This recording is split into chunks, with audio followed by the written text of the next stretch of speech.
Hey Kamala HQ, I'm Gwen Walz, and I have been an educator for a really long time, and I'm here with an assignment for you today. It's due on November 5th. Now I'm going to put my teacher classes on because this is really serious, like a final, and there's no late work. I need you to take yourself and 3 friends to the ballot box and make your voice heard. You have to vote. I'm going to repeat that again. You and 3 of your friends have to make your voices heard by voting. If you need more information, just go to iwillvote.com. And remember, no late work. The levels of cringe that this woman produces cannot be measured. Unmeasurable levels of cringe. But it's just like I've been telling you all. You see, the Democrats, and especially Tim Walz's wife, they talk down to their voter base. They talk down to them like children. And they do it constantly. They're constantly talking to them as if they're the authority figure and that their voter base is like a bunch of 4-year-olds. And the reason they do this is because subconsciously, Tim Walz, Kamala Harris, Gwen Walz, they all know that you gotta be kind of stupid or low IQ to vote for Kamala Harris. And I'm not saying that to be mean.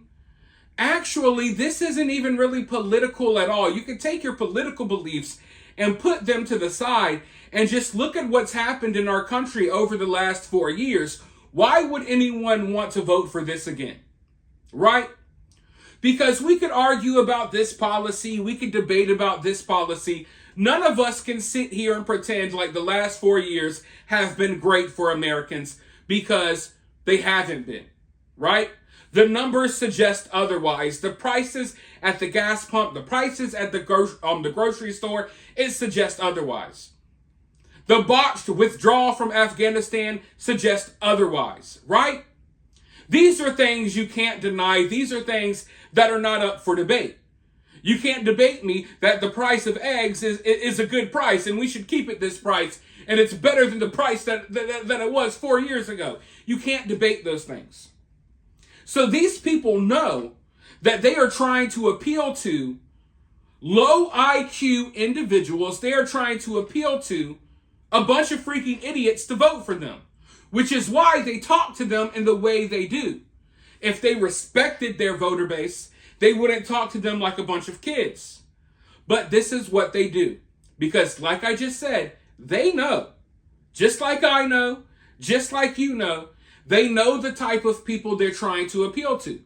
They're trying to appeal to people who don't know the difference between men and women. They're trying to appeal to people who dress up like cats and are furries.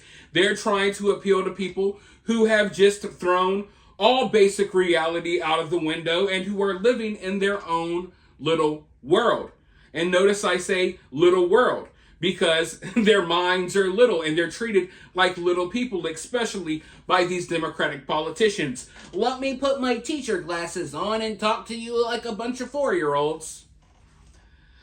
But listen, people say that Kamala Harris is really cringe and Tim Walz is really cringe, and of course I agree.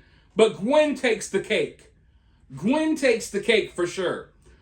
But Tim, he comes in, he's really close.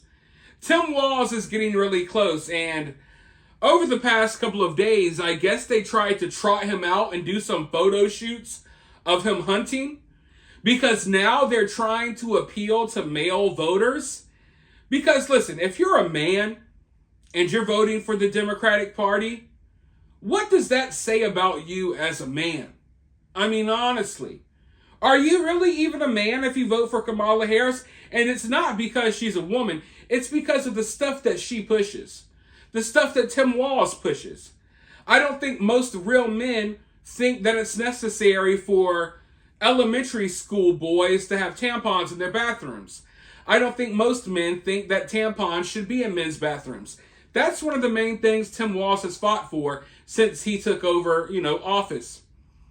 So I'm looking at everything that's going on right now, and I don't understand how the Democratic Party is going to appeal to male voters.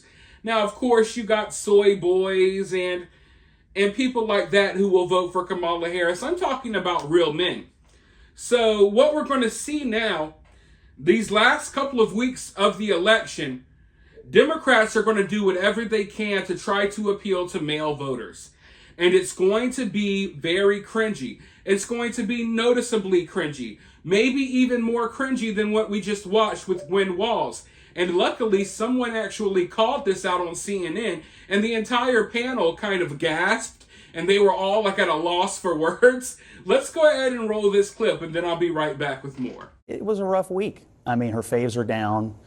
They're struggling with, the front page of the New York Times this morning, Democrats struggling with African-American voters, particularly African-American men. This gender gap issue is real. It's a real problem, and you see the Democrats reacting to it. And I think what they are now finally in October of the election coming to realize is that a lot of men think Democrats care more about dudes who want to become women than dudes who just want to be dudes. Well, and no hunting, cosplay, or cringy videos is going to change it. The bet is made. Working class men, whether you're black, Hispanic, or white, persistently, consistently do not believe the Democratic Party, and specifically Kamala Harris, are going to do a thing for them. They've been told that they're the problem, and I suspect they're going to rise up on Election Day and tell the elites who told them that you're wrong. Well, you see, the Democratic Party, for like the last 8 or 12 years, has basically been preaching that all men are bad, right?